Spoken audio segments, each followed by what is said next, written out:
Salut les fans du FC Barcelone, salut les fans du football. J'espère que vous allez bien aujourd'hui parce que moi je pète la forme. Victoire du FC Barcelone 5-3 face au Betis Séville à l'extérieur. Vers la fin du match, on s'est fait peur, mais plus de peur que de mal. Le FC Barcelone a assuré ses 3 points et distance le Real Madrid de 4 points en vue de la course pour la victoire finale en championnat. Aujourd'hui, le FC Barcelone a déroulé surtout en première période, mais avant de continuer, j'aimerais déjà vous rappeler le 11 cas aligné en 6 flics pour pouvoir aller obtenir ces 3 points. Et il y a eu beaucoup de surprises avec la titularisation de Lamine Yamal au poste de numéro 10 qui était inédit, et avec un Ronny Bardghji qui a pris le flanc droit et avec un Rashford qui a pris le flanc gauche. Et en numéro 9, il a titularisé Ferran Torres en serial buteur aujourd'hui qui nous a régalé, masterclass de sa part, mais je vais revenir sur sa prestation plus tard. J'aimerais déjà parler de la charnière centrale qui était plutôt normale. Aujourd'hui, j'ai trouvé un match qui n'était pas éclaté au sol, qui n'était pas non plus très bonne, mais ils ont su gérer le match, surtout en première période. Avec les occasions multiples du Real Betis, ils ont vraiment tenu la baraque. C'est notamment après la sortie de nos goats Gérard Maldini, parce qu'on n'appelle plus Gérard Martin les gars, c'est maintenant Gérard Maldini, et aussi avec la blessure de Baldé qui a dû quitter ses coéquipiers à la mi-temps, et avec le repositionnement de Gérard Maldini du côté de latéral gauche, on a vraiment vu un FC Barcelone qui n'était plus du tout serein, parce que pour moi la charnière Koubarsi et Gérard Martin, vraiment ça gère. On a un droitier d'un côté qui est Koubarsi, un gaucher qui est Gérard Martin, une charnière centrale qui sur le papier est ce que demande Hansi Flick, et c'est pour cela d'ailleurs qu'il interpelle Deco a fait un mercato et on a pisté Schlotterbeck du Borussia Dortmund, mais bref, ça c'est une parenthèse. C'est juste pour vous dire que dans ce Barça, dans ce flic, on a besoin d'un droitier et d'un gaucher, parce que cela est primordial pour les relances. Vous avez vu notamment la qualité de relance de Gérard Martin et aussi sa vision de jeu, les gars, il est vraiment extraordinaire sur ce côté-là. Ce qu'on peut vraiment reprocher à Gérard Martin, qui est même plus un défaut qu'autre chose, c'est son manque d'agressivité sur le porteur du ballon et son manque de vitesse. Sinon, tous les autres aspects de jeu que demande de Hansi Flick, il les a carrément. Donc voilà. Et on va voir aussi la progression de ce dernier dans les matchs à venir. Du côté gauche, on a eu Koundé aujourd'hui qui a commencé son match de la pire des façons possibles. C'est lui qui annule le hors-jeu sur le premier but d'Anthony. Et c'est lui aussi qui est fautif sur le penalty. Avec son gros tacle non maîtrisé, on dirait Ronald Araujo, il a pris son cerveau, il a mis dans la tête de Jules Koundé. Parce que ses dernières prestations laissent à désirer. C'est vrai, il était impliqué sur le but de l'égalisation et sur le troisième but aussi, je trouve.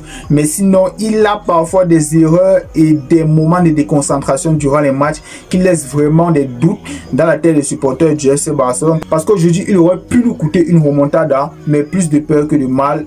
Koundé, gère-toi. Joan Garcia qui a plutôt fait un bon match, surtout dans les sorties, dans les anticipations. Sur sa ligne, sur le penalty, il aurait pu faire mieux, mais sur les autres buts qu'on a concédés, je pense qu'il ne pourrait rien faire là-dessus. Le double pivot Eric Garcia et Pedri a porté ses fruits, les gars. Moi, j'ai trouvé qu'ils ont fait une très bonne, surtout première mi-temps. Pedri qui était là toujours en organisateur de jeu et Eric Garcia qui était là en ratissage. Vraiment, c'était lui qui était en train de niveler toutes les parties où il y avait les bosses au milieu de terrain. Donc, c'était lui qui était le nettoyeur, si on peut dire ainsi. Lamine Yamal en numéro 10 qui nous a régalé aujourd'hui, masterclass de sa part. Les défenseurs ne savaient même plus où donner de la tête parce que à tout moment, il alternait, notamment avec Ronny Bardghji. Donc, cela créait vraiment de l'insécurité et de l'instabilité dans la tête des défenseurs. Ils ne savaient plus vraiment qui marquer, qui laisser. Donc c'est ça qui m'a vraiment marqué dans le match de Lamine Yamal aujourd'hui. Il nous a régalé les gars du début jusqu'à la fin. Masterclass de sa part. Les entrées, ils n'ont pas fortement apporté leurs pièces à l'édifice. Là, je vais parler de Fermín Lopez qui, au lieu parfois de trouver le geste juste, la bonne passe au bon moment, a toujours cette envie-là de tirer. Frérot, ce n'est pas tous les ballons qu'il faut tirer. Il y a parfois un joueur libéré, il faut juste lui glisser la balle.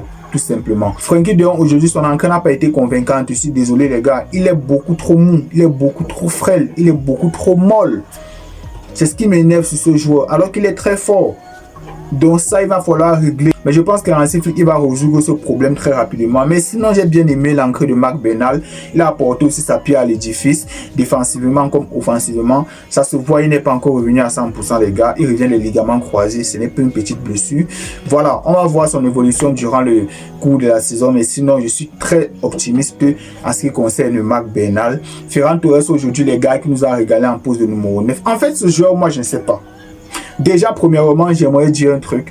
Plus jamais je veux voir Ferran Torres sur un côté. Quand je parle de côté, je veux dire ailier gauche, ailier droit. Son poste, c'est numéro 9.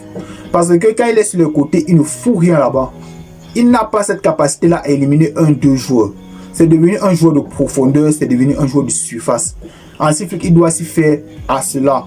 On doit gérer sur le côté gauche avec Rafinha et Rashford, sur le côté droit avec Ronny Bardghji ou Lamine Yamal en 10 dans certains matchs comme aujourd'hui. Mais sinon, je ne veux plus jamais voir Ferran Torres au poste d'ailier. Parce que quand il est à ce poste-là, il ne fout rien et il fait toujours des performances calamiteuses. Il est toujours nul à ce poste. Il n'apporte rien à ce poste. En numéro 9, il apporte tellement d'options à cette attaque. Donc, s'il te plaît, Hansi Flick, j'espère que tu vas écouter ce que nous, supporters barcelonais, nous sommes en train de voir. Voilà. Donc, c'est ce que j'avais à dire sur lui. Et aussi, je reste toujours sur ma position selon laquelle il nous faut un numéro 9 de classe mondiale dans ce FC Barcelone. Julián Álvarez, Haaland, même si ce serait une dinguerie vraiment s'il vient au FC Barcelone. Harry Kane, pourquoi pas. Ferran Torres, c'est une très bonne doublure. Peut-être il va nous faire retourner nos vestes durant la saison, mais déjà de ce qu'il montre pour le moment, vraiment c'est très fort les gars. C'est très fort ce qu'il nous propose. Il est déjà à 11 buts derrière Kylian Mbappé qui a 16 buts. Je pense qu'il peut finir cette saison en Liga avec plus de 20 buts et ça serait totalement mérité. Ce problème avec lui, c'est que certains matchs, il nous montre vraiment qu'il est tocaresque, il est nul, mais certains matchs vraiment, il est hyper fort, tu ne comprends pas. Donc ce joueur vraiment c'est une énigme. Son plus gros problème, c'est d'enchaîner les matchs. Il n'enchaîne jamais les matchs à de très bonnes prestations, en fait. Donc, c'est ça vraiment qui est un petit hic sur ce joueur qui est Ferran Torres. Mais sinon, aujourd'hui, il nous a régalé. La petite baisse de régime en fin de match, nous, on n'aimerait plus voir ça. Parce qu'on aurait pu se concéder un 5-5 facile. Facile. Je n'ai même pas envie de parler de l'arbitrage parce que pour moi, il n'y avait pas penalty sur la main de Marc Barca dans la surface. Mais bon, plus de peur que de mal, les gars. On retient que les 3 points.